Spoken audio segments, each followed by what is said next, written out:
Dontaes Boxing Nation show here on alltalkradio.net. Now here's your host, Dante.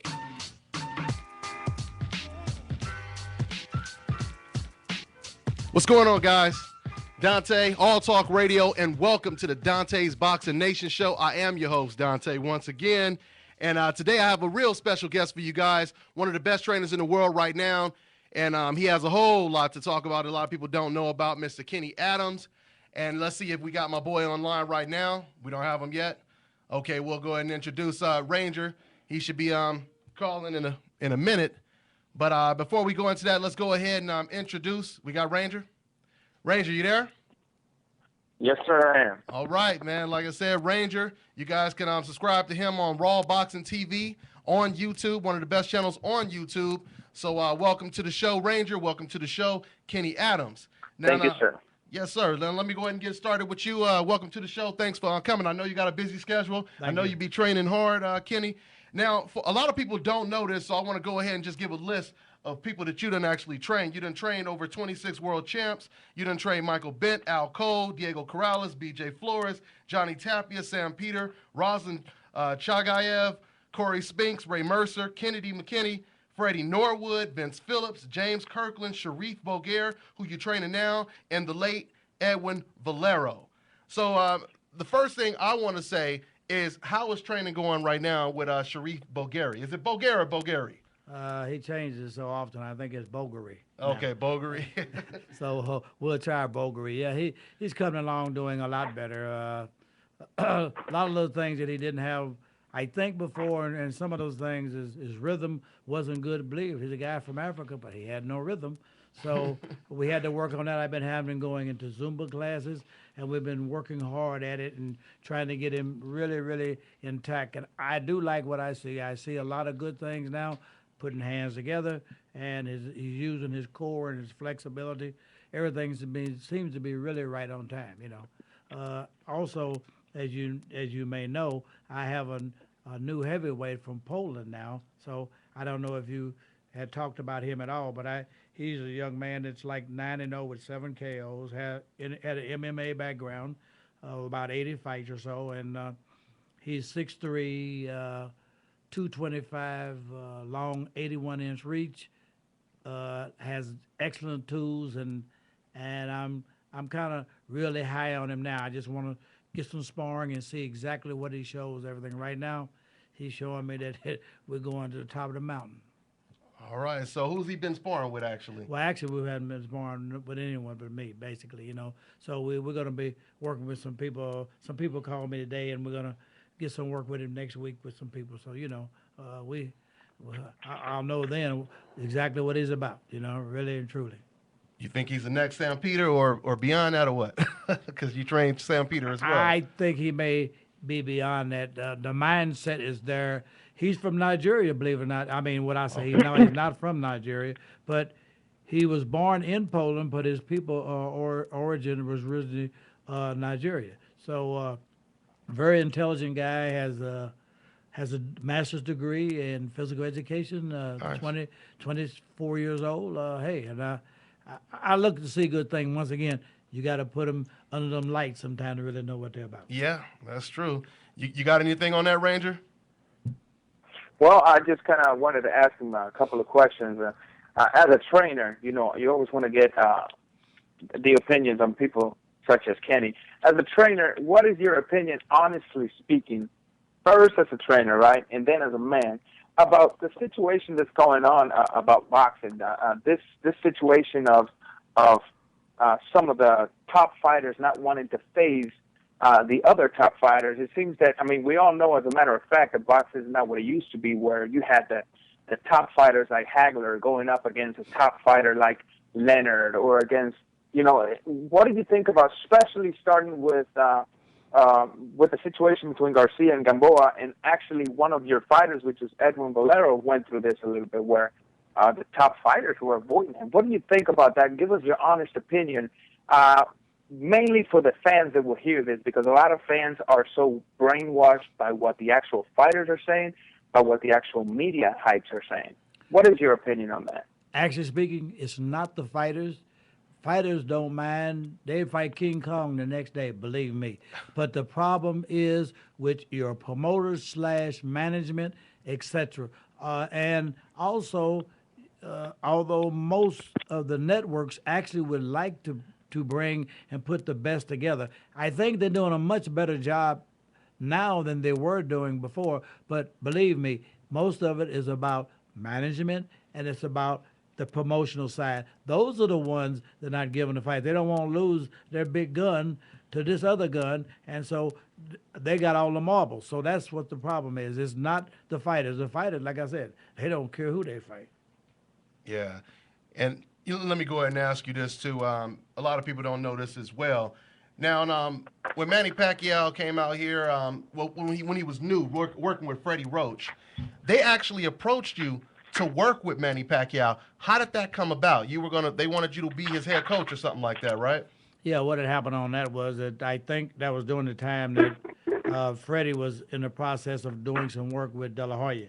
Okay. And in the process of him going to Puerto Rico, anyway, I was spoke to by Michael Kahn, who is the advisor slash manager for Pacquiao, and he approached me reference training him, and I said, "Oh, I would love to, but I said the problem was at that particular time was that they wanted me to come to California and train, and that I couldn't do because my wife had just came out, had cancer of the thyroid, cancer of the chest, had aorta dissection aneurysm, and she was in very bad condition, or not very good condition.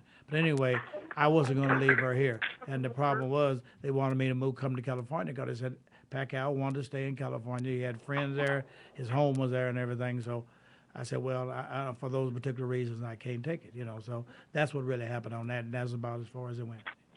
Okay. Now, with you being a trainer, Kenny Adams, I got to bring this up. We're talking about Manny Pacquiao already right now.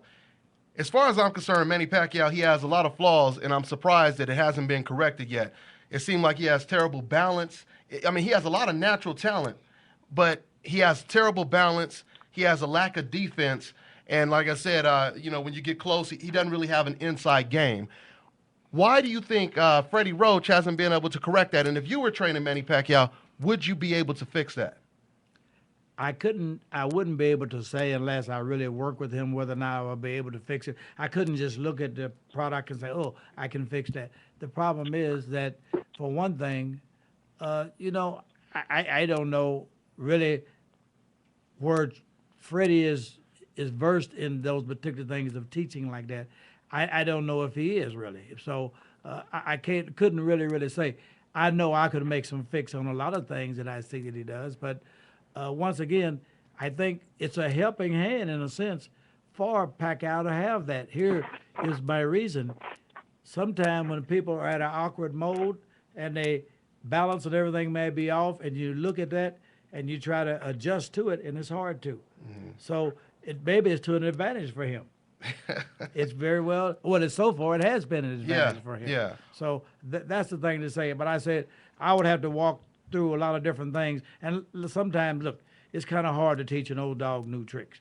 It very well could be that. He could be at this point now whether you probably would not be able to make much adjustments with him. You could make some that could make a difference. I think what I would be geared upon right now is be defense. Okay. Yeah. I kind of have to add a little bit to what he's saying, especially on the you can't teach an old dog new tricks, and you got to think that sometimes, as some people would say, that the champion's mind is devil's playground. When it comes, Manny Pacquiao is so used to fighting the way he's fighting. His mind is so used to seeing success the way he's fighting. I don't think right now he will have the humility that it takes to kind of zip it up and let a trainer mold him a little more. I think when fighters get to the level that Manny Pacquiao has been exposed, they kind of ride a little bit on themselves too much.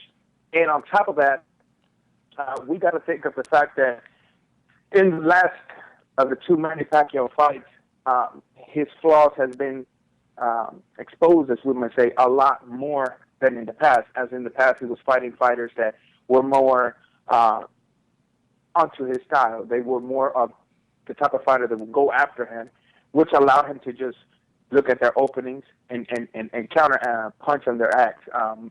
Juan Manuel Marquez being one of those fights that were, sort of like a back and forward thing. I don't think we can see the same Manny Pacquiao, or even the Manny Pacquiao from 3 years ago. I don't think we'll ever see him again. I think Manny Pacquiao, unfortunately, and the reason I say unfortunately is because you'll never want to see an exciting fighter just go down the hill so fast. But Brandon Rios was a great tune-up fight, although the pay-per-view numbers didn't do as well. It didn't do as expected. Brandon Rios was a good tune-up fight, and the reason I say a tune-up fight, although Brandon Rios has a little bit of name, if we might say, is, honestly speaking, for a fighter with the ring movement of Pacquiao, with the speed of Pacquiao, Brandon Rios is sort of like, I hate to say it this way because you don't never want to call a fighter a punching bag, but that's the only way I know how to put it. Why don't you put it like this? Put it like this. Say he was made for him. It was tailor-made. Exactly. It was tailor-made for him. So it was a good fight to boost his confidence. Now, the reason we keep hearing, and I don't think we'll ever stop hearing about the so-called Mayweather versus Pacquiao, because people wanted to see that fight, and it's not happening. But we all know, as a matter of fact, that Pacquiao knows that. I'm not going to say that he doesn't stand a chance, because this is boxing. Anything can happen. One punch can change the fight. But we all know that he knows his chances of beating Mayweather are lesser. Although he does have a style that might give Mayweather, a little run for the money, being a southpaw, having some speed. I think that Mayweather, being the counterpuncher that he is, will be able to see the flaws that me and you can see from outside the ring. I'm sure Mayweather will be able to see those flaws. But I know that's the reason Manny's still pushing there for that fight, and his team's still pushing for that fight. I'm guessing it's more for the money aspect of it. I mean, I don't think Manny Pacquiao can make $20 million in his next 5 fights put together. Yeah. And I think he can probably make $20 million off of just one fight with Floyd, even if he loses. And I think that's the reason they're still calling for that fight. So I just want to let the fans know, please understand that this ain't a thing of, I know I can beat Mayweather. This is a thing of, this is going to put $20 million in my bank account, and then I can possibly just call it quits. That's all I got to say on that. What you think about that, Kenny? You think? Well, according to all the reports I see, he needs money. So yeah. That definitely is a factor there. Exactly. I would think that it'd probably be a point now where he probably would take 60-40, 70-30. He probably would do. He probably would even want to do that now, because him and Mayweather still would be a great fight that a lot of people want to see, regardless what they think is going to happen or might happen. It would still be some people who would like to take that. And the key is that Mayweather is just too intelligent of a fighter in the ring. He sees things coming and going, great reflexes, but once again, hopefully he doesn't get old overnight, when sometimes those are things that can happen. I think that has hit Pacquiao. I think he's hit a level that kind of took him back a little bit. I think he took a little level. Although he fought very intelligently and he's smart when he fought Rios, but he also got cracked with one of them hooks and was hurt. Yeah. But he covered it up real well. A couple times he was hurt. Yes. So, I don't know. I hear it's there again. It's management is why Mayweather and Pacquiao hadn't fighted. It has nothing to do with the fighters, I don't think. I understand it's more management, promotional again. Yeah, and let me just say this too, to respond to